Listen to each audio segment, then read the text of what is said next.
Молодец. Если бы мне раньше сказали, что я сейчас буду, вот мне надо, чтобы засняли, как я хожу, и это мы сейчас с тобой будем выкладывать потом, не знаю, какой-то массовое обозрение, я бы, мне кажется, лет 20 назад еще кого-нибудь убила за это. Вот. Я сегодня решила заснять видео, потому что как бы не все понимают, что именно и как именно, и какие-то немножко рассказать про себя, про свою работу, почему я какие-то видео все время немножко очень много, знаешь, у меня отсыл к каким-то энергиям, к каким-то вещам, которые видно или ощущаются. Мы же как раз на тебе как раз там что-то ощущали, видели и трогали. Вот, давай немножко начну с себя, и почему я действительно, как практикующий психолог, очень много внимания уделяю именно внутренней какой-то поиску именно какого-то внутреннего самоощущения, когда человек сам может и сам понимает, что он хочет в этой жизни. Вот, ну, видишь, как видно, знаешь, внешняя опора у меня как-то не очень. Поэтому очень долго сначала я вообще не знала, что с этим делать, понимаешь, у меня была история, что особенно это очень ярко, она в подростковом возрасте нарисовалась. Ну, когда подросток, он же как раз у него такой период жизни, когда он начинает искать свое место в этом мире. И тут тебе вообще становится понятно, что у тебя как бы плохо с местом в этом мире.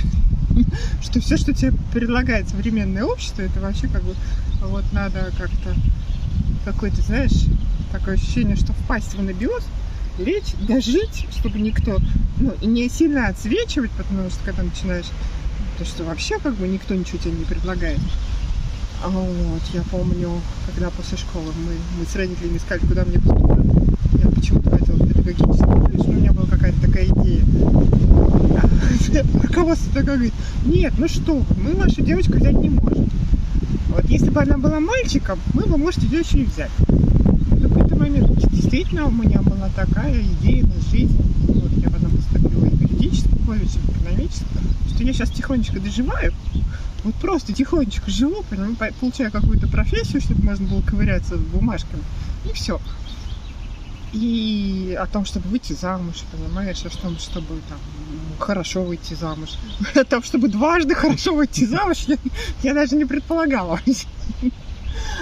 Вот, так это, знаешь, думаю, так, все, у меня был какой-то период жизни, лет 10, наверное, когда я вот так это, типа, ты живешь в минимальном каком-то таком, ну вот ходишь на учебу, думаю, сейчас найду скромную работу и буду так это, сколько надо, там до 60, до 80 лет тихонечко проживу. В библиотеке какой-нибудь работаю, или, не знаю, там, в бухгалтерии какой в дальнем здании, чтобы никто не видел. Пока в какой-то момент мне просто это не надоело.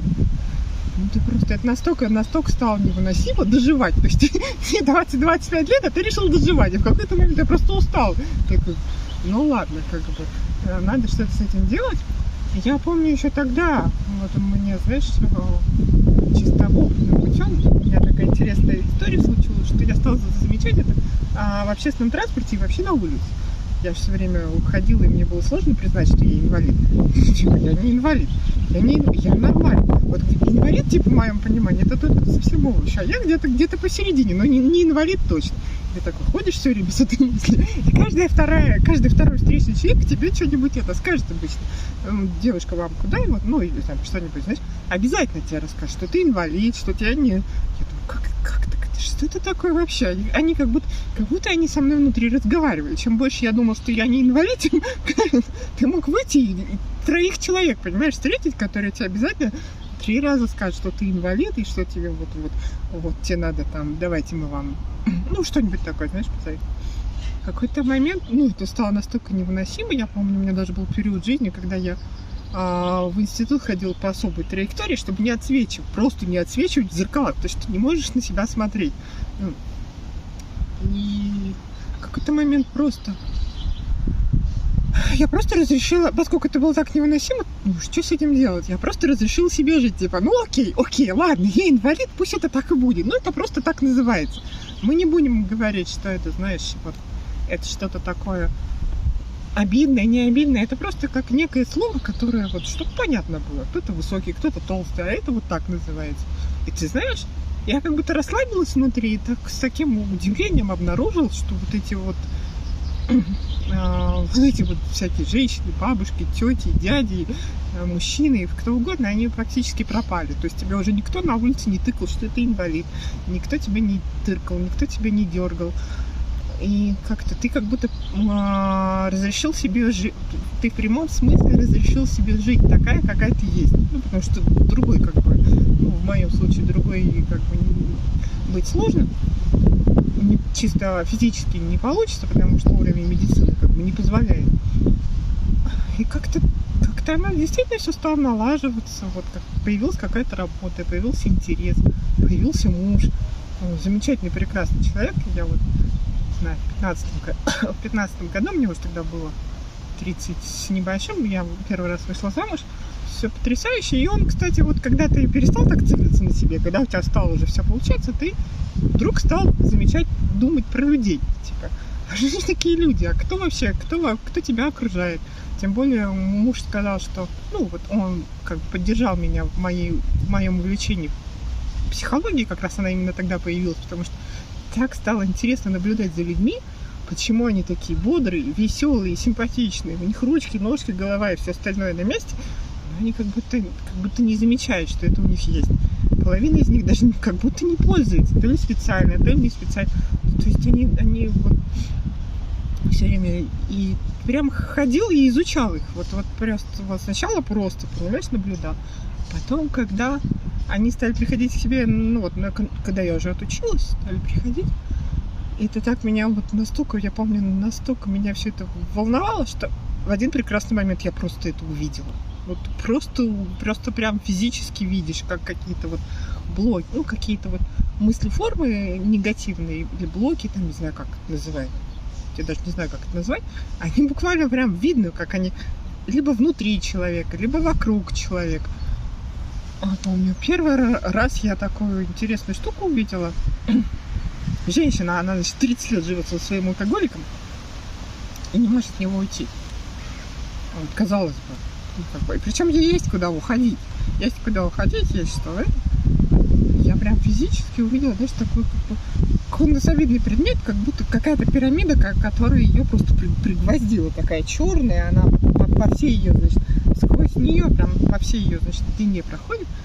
Это так выглядит ее страх одиночества. То есть ее страх одиночества настолько большой, что как бы ей проще жить 30 лет с алкоголиком, где ей все, ну, там, понятно все, как бы, это ее некая зона комфорта. И понятно, что работать надо не с тем, что вот надо говорить, что надо уйти, а вот надо как-то работать с этим страхом одиночества, потому что он фактически, она как это, знаешь, как пригвозденный муравей, то есть он фактически не дает ей права шевелиться. Ну вот она как-то шевелится 30 лет в этом ареале вокруг алкоголика. И ты вдруг понимаешь, насколько это все, насколько изначально сначала формируются ваши проблемы, они, ну, вообще проблемы любого человека сначала формируются в мыслях, понимаешь? Когда у тебя там в теле что-то отваливается, или какой-то совсем трындец происходит в твоей жизни, это уже последняя стадия. Вот. И что хочу сказать, я не знаю, как относиться к этому своему видению. Ты знаешь, я абсолютно нормально отношусь. Мне кажется, это просто на данный момент у нас человечество просто не может еще как-то зафиксировать. Я смотрела лекцию Черниговской, которая говорила, что у нас есть у каждого то, что у нас есть, и мы знаем, что у нас есть сознание. Мы просто не можем его зафиксировать. У нас нет таких предметов, которые бы зафиксировали сознание. И как раз в этом споре между психологами или физиками, какой-то знакомый физик говорит, что он ей сказал, что вы все проиграли, а это все надо отдать физикам. И вот на уровне какой-то квантовой физики мы, говорим, типа, вам сможем доказать, как это все влияет, как это все там что-то происходит. Ну вот они где-то там, в общем, где-то там в этом споре застряли. Но при этом, что касается информационного поля, она говорит, я не знаю, существует она или нет. Но она это не отрицает. Она не говорит, что этого точно не существует, и это точно какая-то фигня. Вот, по сути,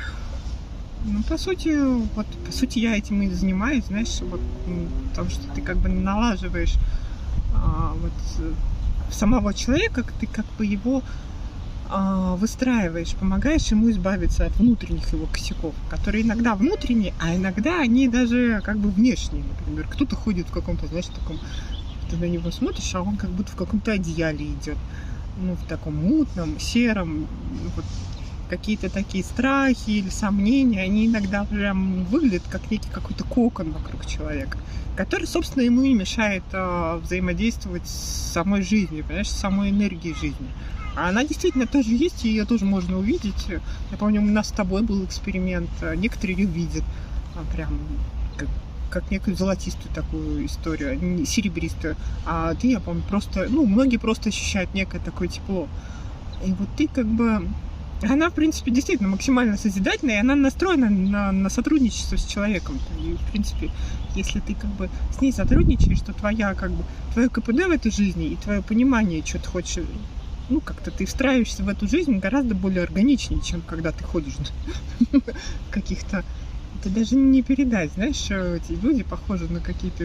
И Тетрис, если ты играл, наверное, в Тетрис, то ты представляешь, вот они на какие-то такие... Это такие странные фигуры, вот, еще вокруг них еще какие-то странные фигуры, вот они все такие ходят и думают, что мир вокруг дерьмо, понимаешь? Потому что они как бы не ощущают этой какой-то созидательной истории от мира, обратной связи. Но они не потому, что мир вокруг дерьмо, а потому что они не могут ее почувствовать. Вот, собственно, этим я и занимаюсь. Я как-то налаживаю контакт человека с самой жизнью, с этой энергией.